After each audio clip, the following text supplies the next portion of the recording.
When you cut down a tree, you can count its rings to see how old it is. Small trees, big trees, trees that grow on rocks, they've all got rings. The rings appear because trees have a yearly cycle in their growth. In the spring, the tree grows quickly and the flesh is pale. By late summer, growth slows and the bark becomes dark.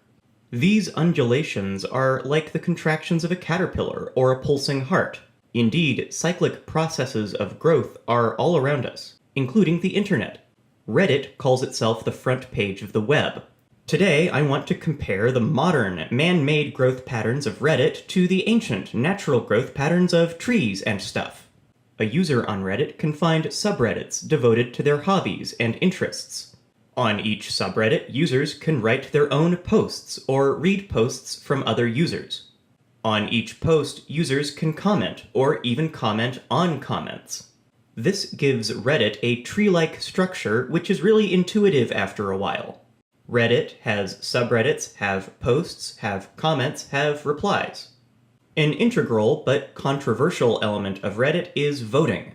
Users can upvote or downvote posts and comments. Posts and comments with more upvotes usually appear closer to the top of the web page.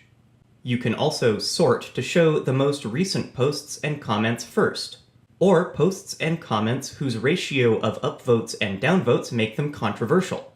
You can even sort to show the most upvoted posts and comments in the last hour, day, week, month, year, or ever. Let's start by comparing the all-time top 100 posts for these subreddits. I chose these subreddits so each one has about half as many users as the previous one. R-Funny has 25 million users, while R-Books has 16 million, and so on, down to R-Grumpy Cat with 2,000 users.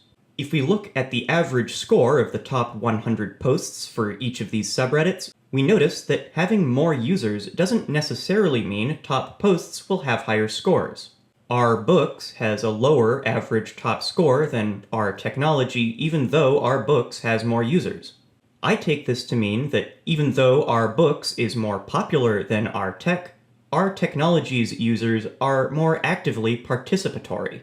At first, I thought this might be because R-Books is one of the default subreddits. If you make a Reddit account right now, you'll be subscribed to R-Books. But R-Technology is also a default subreddit, so maybe tech nerds just take Reddit more seriously as a platform than bookworms. The average number of comments on these top posts of all these subreddits follows a similar pattern. If we look at the average log score and the average log number of comments, we notice an almost linear relationship. Approximately doubling the number of users approximately doubles the average top score and number of comments. If we zoom in on each subreddit individually, we can see a pattern in the scores of the top 100 posts. Some subreddits have a sharp drop-off in score after the top few posts, while some have a more gradual decline.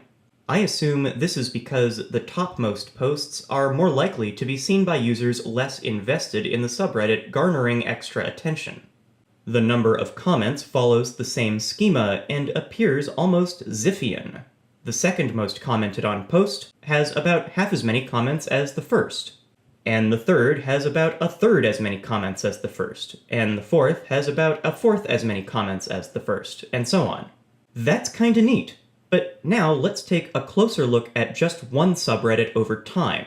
I scraped r/askreddit for the most recent 100 posts and the best 100 posts of the hour, day, week, month, year, and all time. This is akin to exploring a tree's past through its rings. The 100 newest posts have single-digit scores, producing obvious stratification. These are the only posts you'll see today with scores of 0. Users automatically upvote their own posts, so these poor posts were downvoted right out of the proverbial womb. With a little luck, though, these new posts can be in the top 100 posts of the hour, and those might make it to the top 100 posts of the day, and so on. I find it interesting that the steepest decline in scores occurs in the top 100 posts of the day. I suppose a day is 24 hours, whereas a week is 7 days, a month is about 4 weeks, and a year is 12 months. The leap from hour to day has the steepest factor. Finally, let's look at some comments. I scraped all the comments from the 10 hottest posts on r/all, where the best posts from all the subreddits collect. About 85% of users who commented on one of these posts only commented once on these posts. Another 10% only commented twice. Only about 1% commented more than 5 times, and only 1/3% posted 10 times or more. The most prolific commenter was a robot called Bobby B. Bot, programmed to hang around a Game of Thrones subreddit and shout in all caps whenever a certain character is mentioned. Second place is a user called Jersey Prophet, and third place is, Arnold Schwarzenegger. The former governor hosted an AMA, an Ask Me Anything, a post where users can ask questions of people of interest.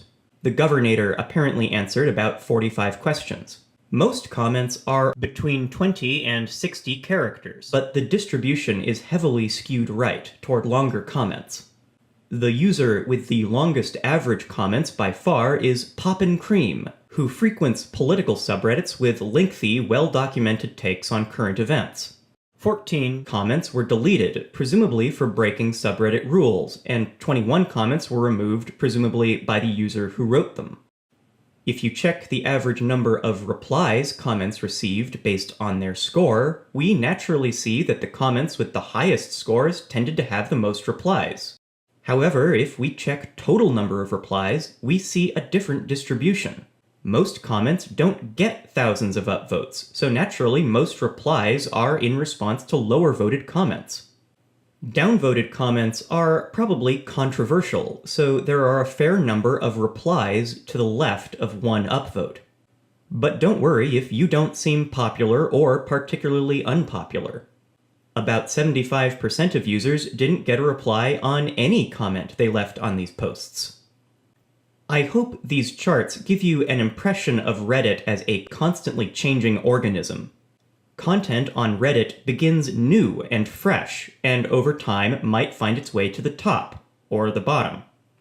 The basic rules governing posts on a subreddit also govern the comments on those posts. Eternal competition between elements of the website keeps the contents in flux.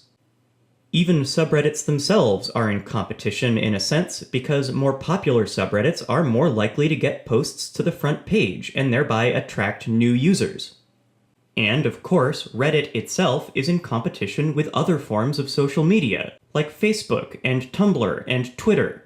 And social media in general is competing for popularity with other human activities.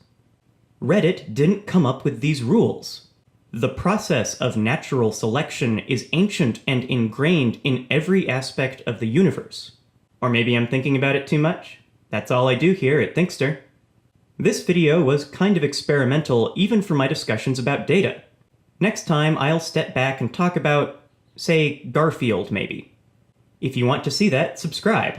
And if this video really caught your interest, consider visiting my website, or joining these squidlings and elder squids supporting me on Patreon. Bye-bye!